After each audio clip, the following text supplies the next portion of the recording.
¿Qué tal? Pues me da muchísimo gusto poder regresar a esta serie ¿De dónde saldrá el anticristo? Y esta será la parte número 5. Y vamos a tratar un tema bastante escabroso, un tema bastante enigmático, que es acerca de la muerte y la resurrección del anticristo. Muy bien. ¿Cuál será la primera cosa o el primer objetivo que va a intentar Satanás buscar en tiempo de la tribulación? Bueno, pues sabemos claramente que el tiempo de la tribulación va a comenzar cuando el anticristo se siente con el gobierno de Israel a firmar un tratado por 7 años. Y desde luego que este personaje que se siente a firmar este tratado con el pueblo de Israel, pues tiene que ser un hombre que tenga poder sobre los musulmanes, o sea, sobre el mundo islámico, porque pues, ¿quién podría detener a que los musulmanes no volvieran a atacar a Israel más que este personaje llamado el anticristo? Por lo tanto, hemos visto ya en los estudios anteriores que el anticristo tiene que ser forzosamente de la religión del Islam al principio. No significa que él vaya a creer en eso, pero él va a salir de ahí porque la teología del Islam dice que va a venir un descendiente de Mahoma, que le llaman el 12º imán, y que este hombre le pusieron el nombre, el título más bien del Mahdi, M-A-D-H-I latina, Mahdi, que significa el ungido o el dirigente o el líder. Entonces el mundo islámico está esperando que haga la aparición este hombre porque ellos creen que cuando él aparezca va a hacer una revolución islámica en el Medio Oriente y a continuación el mundo. Entonces cuando el anticristo aparezca, para ellos va a ser el Mahdi. Para nosotros ese Mahdi que el mundo islámico está esperando, para nosotros será el anticristo. Entonces, el anticristo va a buscar desde luego, ¿verdad?, una persona, o más bien Satanás, que sea el objeto o el instrumento para que lo pueda usar como un títere. Entonces va a buscar a una persona, ¿verdad?, un ser humano llamado el anticristo, el cual será la semilla de la serpiente. Desde Génesis 3:15 va a ser el hombre de pecado, de acuerdo a 2 de Tesalonicenses capítulo 2 versículo 4, y el cual también cuando aparezca, él va realmente a desarrollar una ola de maldad inimaginable porque la iglesia ya no estará en el mundo. O sea, el poder que la iglesia ejerce en el mundo es como Jesucristo dijo, somos la sal de la tierra. Y la sal pues no impide la putrefacción, pero impide, ¿verdad?, que continúe la descomposición. Así que esta es más o menos la situación o la representación que Jesucristo hizo de nosotros como iglesia. Mientras la iglesia está en el mundo, estamos de alguna manera impidiendo que la maldad se desborde como podría desbordarse. Muy bien, en el pináculo de su poder, el anticristo sabemos se va a exaltar como Dios y va a realmente a formar la mentira y el engaño más grande que el mundo creerá. En la segunda carta a los Tesalonicenses, capítulo 2, versículo 8 en adelante, dice así: entonces se manifestará aquel inicuo. La palabra inicuo en el griego es la palabra anomos, o sea, el que está en contra de la ley o de la autoridad de Dios. Se va a manifestar aquel rebelde, podríamos también usar este adjetivo, a quien el Señor matará con el espíritu de su boca y destruirá con el resplandor de su venida. Inicuo cuyo advenimiento. Aquí vemos ya claramente que el anticristo va a ser un personaje, va a ser un ser humano, no va a ser una computadora, no va a ser una máquina, no es un imperio ni tampoco las Naciones Unidas. Va a ser un ser humano de carne y hueso como tú y como yo. ¿Cómo lo sabemos? Porque en Apocalipsis 20 dice la Biblia que Cristo los lanzará al anticristo y al falso profeta al lago de fuego. Esto no se puede lanzar al lago de fuego, ni a una máquina, ni a un robot tampoco, ¿verdad? Entonces, este inicuo o este rebelde que es el anticristo va a venir con el advenimiento de Satanás. O sea, Satanás le va a proporcionar al anticristo todo su poder y toda su autoridad. Esto lo encontramos en Apocalipsis capítulo 13, versículo 2. Y la bestia, que era semejante a un leopardo, y sus pies como de oso, y su boca como de león, y el dragón le dio el poder y su trono y su grande autoridad. O sea, todos los poderes, todas las manifestaciones que el anticristo va a manifestar, va a representar, no serán propias. Él estará poseído completamente por un principado satánico, que dice Apocalipsis 11, 7 y 8, un principado que va a subir del abismo, o sea, un ángel caído que ocupó alguno de los liderazgos de imperios del pasado, que está actualmente prisionero en el abismo. Cuando el anticristo surja al escenario mundial, este principado satánico saldrá del abismo a poseer al anticristo. También vemos nosotros claramente que será al inicio de la tribulación, o sea, al inicio de los 3 años primeros y medio, que va a ser una alianza, el anticristo, tóxica, con un sistema religioso. Y esto lo encontramos en Apocalipsis capítulo 17, donde se retrata a una mujer ramera montada sobre una bestia. Sabemos claramente que la bestia es el anticristo y la mujer ramera que está arriba implica como un jinete arriba de un caballo dominando al caballo. El que tiene las riendas es el que controla al animal. Entonces, cuando la Biblia nos habla que una mujer se le conoce como la ramera porque va a ser un sistema religioso apóstata, está arriba del anticristo montándolo, implica que lo está dominando. Esto es muy importante porque los primeros 3 años y medio de la tribulación, el anticristo no va a tener el poder, lo va a tener un sistema religioso que está retratado, representado, simbolizado en Apocalipsis capítulo 17, que se le llama el sistema religioso o la Babilonia, la gran ramera, la madre de las abominaciones de toda la tierra. Entonces aquí vemos claramente en Apocalipsis capítulo 17 que esta alianza tóxica entre el sistema religioso y el sistema político es tóxico, ¿verdad? Porque es por pura conveniencia. Podemos poner el ejemplo que esto ha sucedido políticamente entre China actualmente y Rusia.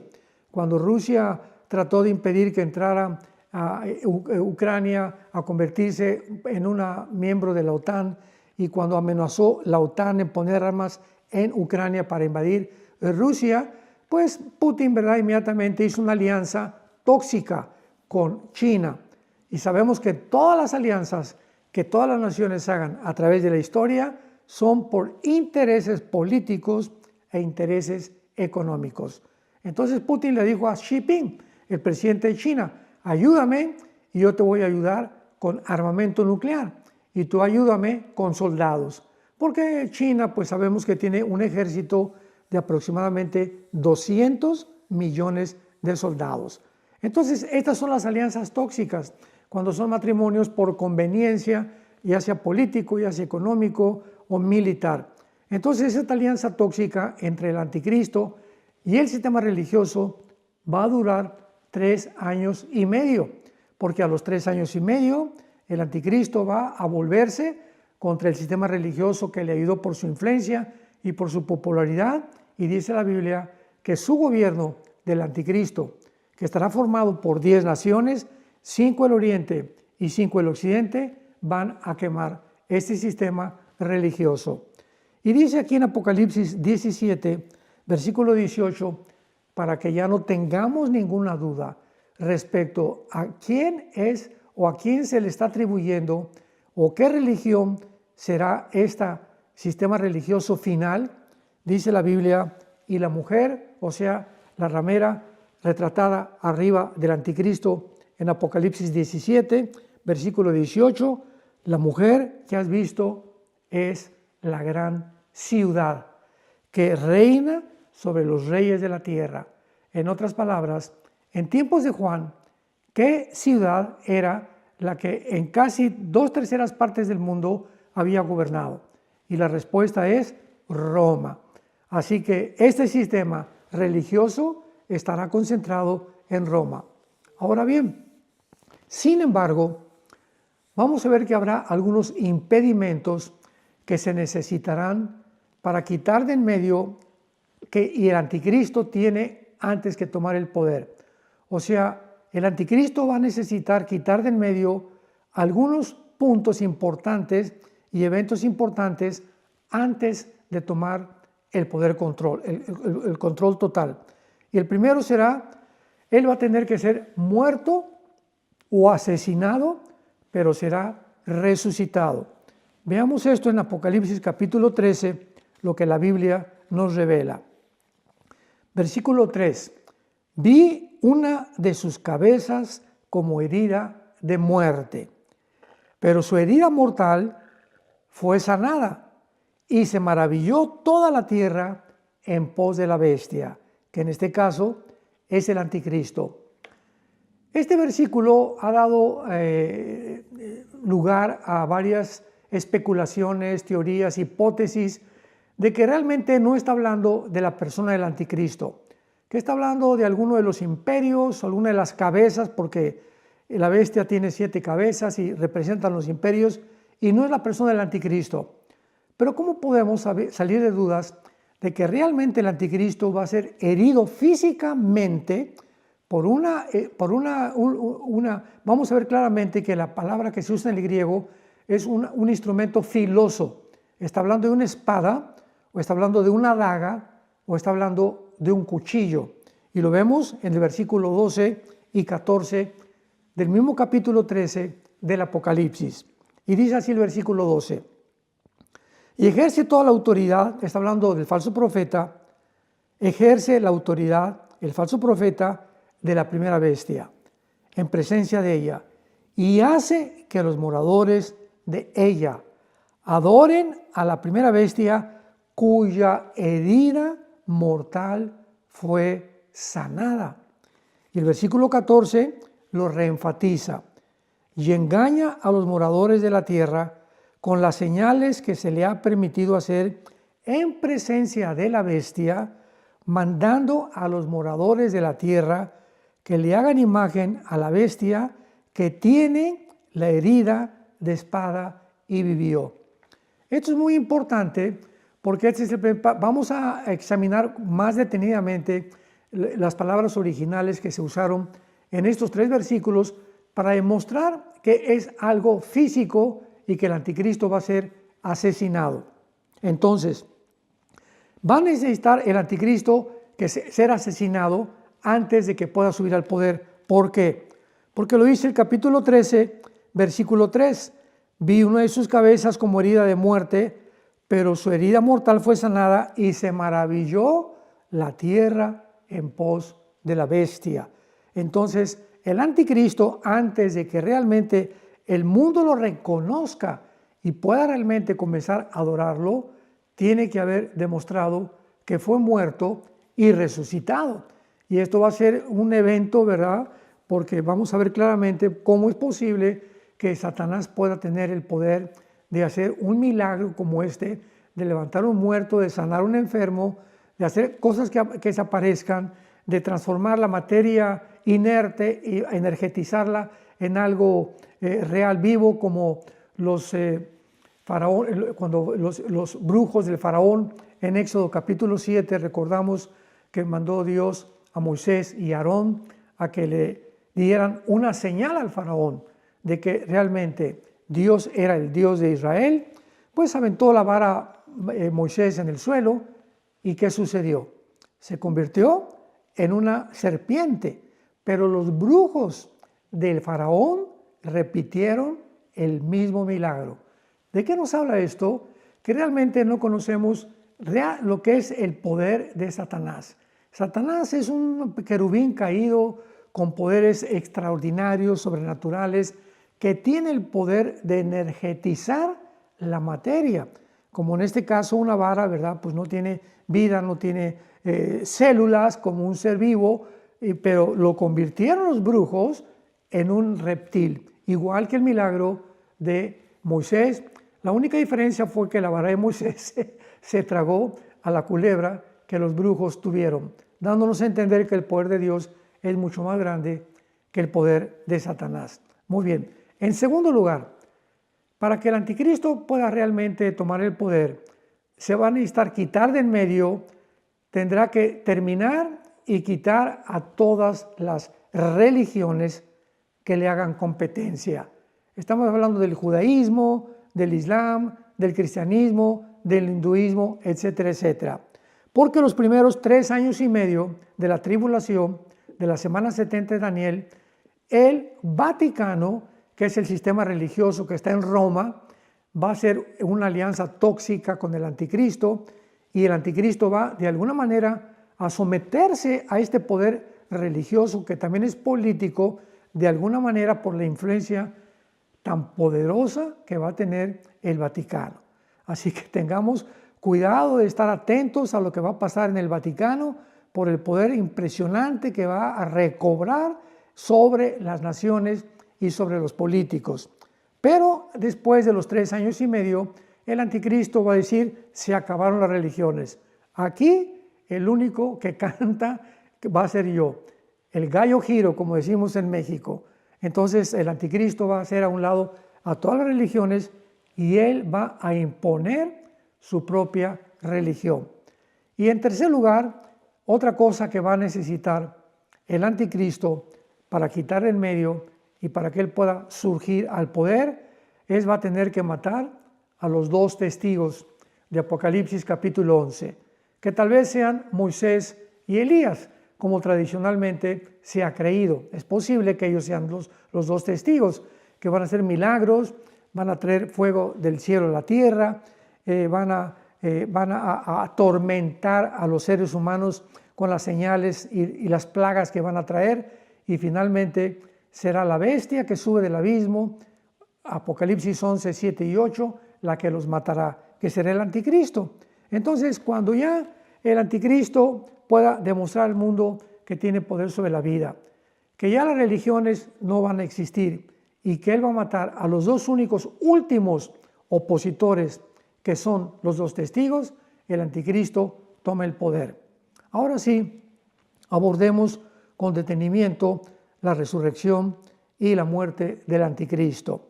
Dice Apocalipsis capítulo 13, versículo 2, la bestia que era semejante a un leopardo, sus pies como de oso, su boca como de león, el dragón le dio poder, su trono y gran autoridad. Y su herida mortal fue sanada, versículo 3, y se maravilló la tierra en pos de la bestia. Vendrá el tiempo entonces cuando el anticristo reciba una herida de muerte. Sin embargo, esta herida, como hemos visto ya, ¿verdad?, mortal, va a ser sanada. Es claro que esto hará que el mundo pues quede maravillado, ¿verdad?, por su aparente resurrección, por lo que el mundo lo va a comenzar a adorar. Ahora, muy bien, dice la Biblia que pues es lógico que la tierra se va a maravillar a través de la bestia, porque todas estas señales además y prodigios mentirosos abundarán en el mundo, pero la atención estará centrada sobre el personaje del anticristo, porque esta persona será superior a todas las demás. Muy bien, veamos ahora a continuación de la forma como el anticristo va a ser muerto. El hecho de que el anticristo resucite ha parecido ir en contra de algunas declaraciones de Jesús, de que Él es el único poseedor de este poder. O sea, Jesucristo dijo en Juan 11, yo soy la resurrección y la vida. O sea, la vida está en poder de Él. Y esto ha causado que algunos teólogos hayan usado diferentes traducciones, como que será una resurrección falsificada, otros que no está dirigida a un individuo, que va a ser un imperio, como ya lo vimos. Sin embargo, es importante ver la palabra en Apocalipsis capítulo 5, versículo 6, que se usó para la palabra herida y que es la misma palabra que se usa para la lanza que atravesó el costado de Jesucristo. Apocalipsis 5, versículo 6. Y uno de los ancianos dijo: no llores. He aquí, el león de la tribu de Jehová, la raíz de David, ha vencido para abrir el libro y desatar los sellos. Y miré y vi que en medio del trono y de los 4 seres vivientes, en medio de los ancianos, estaba de pie un cordero, que supuestamente es Jesucristo, como inmolado. Y esta palabra inmolado es la palabra griega spaso. S de Samuel, P de Pedro, H intermedia, A de Armando, Z o spaso, que significa claramente una herida mortal de algún instrumento filoso. En el caso de Jesucristo, se usó con la espada que el centurión le atravesó del lado izquierdo de su costado a su derecho, llegando, ¿verdad?, completamente destrozando todos los tejidos internos de Jesucristo, irrumpiendo inclusive su pericardio, que es la membrana que cubre el corazón. Ahora, muy bien, esta palabra entonces nos muestra claramente que es la misma palabra que se usa para inmolado, por lo que no hay duda de que el Mesías murió. Un estudio griego de este versículo, como lo dijimos anteriormente, nos va a dar una luz de la supuesta resurrección del anticristo. Vamos a traducirlo y vamos a introducir estas palabras en la palabra que dice la Biblia que fue atravesado y que el anticristo sufrió una herida mortal. Vi una de sus cabezas como herida. Esta palabra herida, Apocalipsis 13, versículo 3, 13:3, es la palabra spaso, la misma palabra que en Apocalipsis 5, 6 y 7 se usa para la herida que sufrió Cristo en su costado. Y dice una herida de muerte. La palabra muerte en el griego es thanatos, que es muerte, o sea, no hay tal cosa como reencarnación o el purgatorio, o que alguien pueda realmente decir fue un estado cataléptico, sino que es una muerte total, o sea, una cesación de la vida. Pero su herida fue sanada. Esta palabra es la palabra terapeu. De ahí viene la palabra terapéutico o terapia, que significa una inducción que hace para poder recobrar la sanidad. Y se maravilló la tierra en pos de la bestia. Ahora, veamos estas palabras griegas definidas en el diccionario griego y hebreo de la New American Standard, o sea, de la norma americana nueva del hebreo, que dice así. La palabra espaso, esto lo define el diccionario hebreo del New American Standard. Espaso significa matar o muerte. Thanatos significa muerte, peligro de muerte o pestilencia fatal. Plegue, que significa una herida, un golpe fuerte o golpear. Y terapeu significa curar, sanar, tratar una herida o ser sanado. Estas palabras implican que el anticristo será herido de muerte intencionalmente en lugar de morir accidentalmente o por causa natural. En otras palabras, va a ser alguna persona la que se va a acercar a él y le va a enterrar o un cuchillo o una espada, pero va a ser siempre un instrumento filoso, un arma blanca, como decimos también.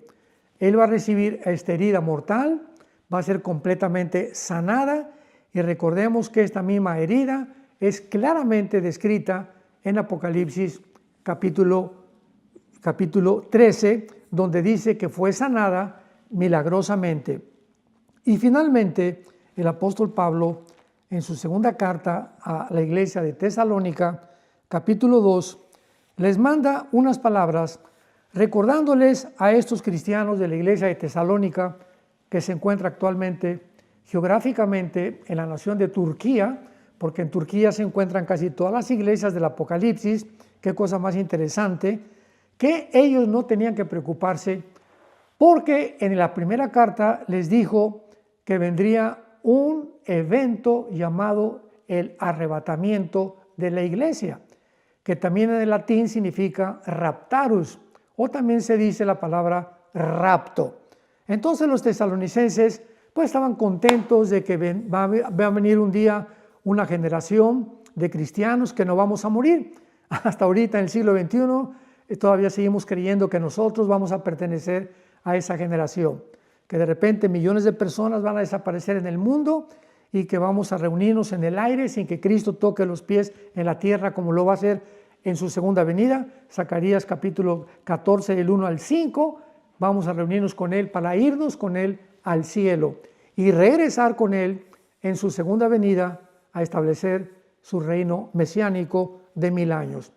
Entonces, Pablo tiene que mandarles una segunda carta a la iglesia de los tesalonicenses porque comenzaron a introducir a la iglesia mentiras, falsos profetas, falsos pastores, falsos apóstoles, diciéndoles que se encontraban ni más ni menos en la tribulación.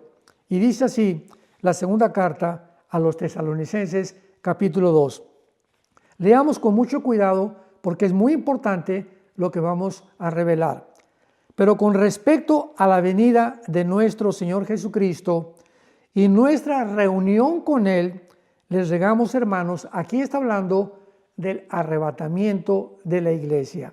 Respecto a nuestra reunión con Él, hermanos, les decimos que no se dejen mover fácilmente de vuestra manera de pensar, ni se conturben ni por espíritu, ni por palabra, ni por carta, como si fuera nuestra, en el sentido de que el día del Señor está cerca. En otras palabras, el día del Señor es un término que se usa en el Nuevo Testamento para describir los últimos 7 años de la semana 70 de Daniel o la gran tribulación. Entonces alguien comenzó a mandarles cartas diciéndoles que ya estaba la gran tribulación en el mundo. Y Pablo manda esta carta para decirles que no ha venido la tribulación y les demuestra de qué manera estaban equivocados. Dice el versículo 3, nadie los engañe en ninguna manera, porque no vendrá sin que antes venga la apostasía y se manifieste el hombre de pecado, el hijo de perdición. O sea, antes de los 7 años de la tribulación, ¿qué tiene que suceder? Pues tiene que aparecer el anticristo, porque el anticristo inicia la tribulación firmando el tratado de paz por 7 años, como lo hemos visto. Y dice a continuación, y se manifieste la apostasía, o sea, antes de que inicie la tribulación, vendrá un gran apartamiento de la fe del cristianismo, ¿verdad? Lo hemos visto de qué forma el catolicismo en los últimos 2 años ha pervertido completamente la Biblia. Roma se ha atribuido el derecho y se ha adjudicado el título de que fuera de Roma no hay salvación, cuando la salvación no está en una iglesia, no está en una denominación, no está en una organización, está en una persona que se llama Jesús. En fin, ¿verdad? Ha habido barbaridad de cosas, herejías. Roma también impuso el celibato sacerdotal, que una persona para servir a Dios no tiene que casarse, cuando la Biblia manda.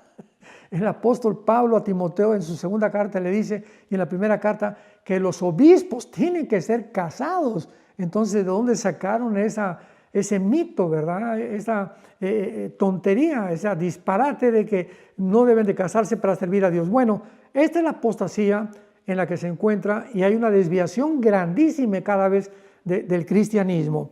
Y dice más adelante el apóstol Pablo que este hombre de pecado, que este hijo de perdición, que ese no es el Papa, ¿verdad? Ese es el anticristo, se opone y se levanta contra todo lo que se llama Dios o es objeto de culto, tanto que se sienta en el templo de Dios como Dios, haciéndose pasar como Dios. El hecho que se mencione que el anticristo se va a sentar en un templo nos confirma la doctrina de que el tercer templo judío tiene que ser levantado. Y ahorita existe, ¿verdad?, un movimiento muy grande en Israel para que ya los judíos ortodoxos ya están tratando de buscar el lugar adecuado para poder levantar el templo que está ocupado ahorita por la mezquita de Omar o la cúpula de la roca, y entonces pues va a tener que pasar un milagro, un terremoto, algo va a suceder para que los judíos puedan levantar ahí su templo profetizado en la Biblia. Entonces el anticristo va a entrar cuando levanten ese templo, va a entrar en ese templo a la mitad de la semana y lo va a profanar matando a un puerco, que es un animal inmundo en el Antiguo Testamento, y blasfemando en contra de Dios. Y dice el versículo 5, que no se acuerdan cuando yo a ustedes les contaba esto, y ahora ustedes saben lo que lo detiene. O sea, hay un poder invisible, espiritual, deteniendo al anticristo, que no se manifieste todavía. Y dice, a fin de que a su debido tiempo se ha manifestado. Pero ya está en acción el misterio de la iniquidad. Solo que hay quien al presente lo detiene. ¿Quién es el que está deteniendo ahorita que no se desborde la maldad, como se va a desbordar cuando haga su aparición el anticristo y la iglesia ya no está en el mundo? Bueno, sabemos que es la presencia del Espíritu Santo en la iglesia la que está impidiendo, como la sal de la tierra, como la luz del mundo, que la maldad se desborde como podría desbordarse. Así que cuando venga el arrebatamiento de la iglesia, vendrá un desbordamiento, verá como un dique, como una presa que se rompe y se viene como un tsunami de maldad en el mundo entero. Los demonios van a subir del abismo, los ángeles caídos se van a manifestar físicamente, un principado satánico va a poseer al anticristo y Satanás será su última fiesta que tendrá antes de que venga Cristo y lo destruya. Así que pues en esta serie de dónde saldrá el anticristo, que ya hemos visto anteriormente, el territorio geográfico de donde saldrá, que será el Medio Oriente, específicamente del área de Siria y de Irak, de ahí saldrá el anticristo. Estamos viendo ahora a continuación, desarrollando este tema con más detalles y mucho más ampliamente. Pero vamos pues en este momento a darle gracias a Dios para que si tú no tienes a Jesús en tu corazón, lo invites como tu Salvador. Antes de que venga este mare magnum, esta marea alta que va a arrasar con el mundo con tanta maldad que muy pocos se salvarán. Puedes inclinar tu rostro y decirle: Señor, te pido perdón por mis pecados. Te doy gracias de haber muerto por mí en la cruz, que a los 3 días fuiste resucitado, y te pido que, como creo que vives, que entres a mi corazón como mi Señor y como mi Salvador. Porque te lo pido y te doy las gracias en el nombre de Jesús. Amén. Que Dios los bendiga y nos veremos próximamente para la 6ª parte de esta serie.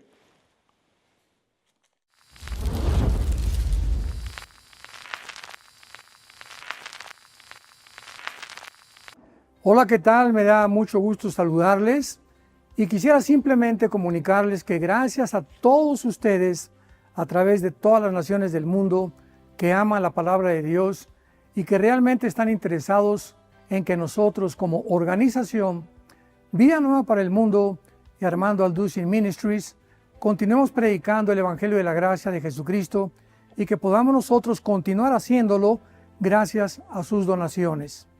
Este año cumplimos 46 años de ministerio, 46 años donde hemos predicado, hemos enseñado, hemos tenido seminarios y de diferentes formas de estudios bíblicos alrededor del mundo y hemos pensado y considerado de una forma fiel el Evangelio de la sana doctrina de Jesucristo. Nosotros, con todas estas donaciones, tenemos que sostener pastores, misioneros, obras, equipos de televisión y aún continuamos buscando la manera de poder elevar este ministerio. Hasta este momento quiero que ustedes estén enterados que no tenemos una sola propiedad como organización y así hemos trabajado durante 46 años porque le damos la importancia a la evangelización, a las misiones y también a los hombres de Dios para levantar más pastores. Le damos las gracias y que pueda Dios con su gracia tocar sus corazones y que puedan ustedes invertir en un terreno donde es fructífero, porque creemos que ha producido bastante buen fruto para la gloria de Dios. Gracias, muchas gracias por sus aportaciones y por las donaciones que sabemos ustedes continuarán haciendo para que podamos continuar siendo fieles en la predicación del Evangelio de la gracia de Dios. Que Dios les bendiga.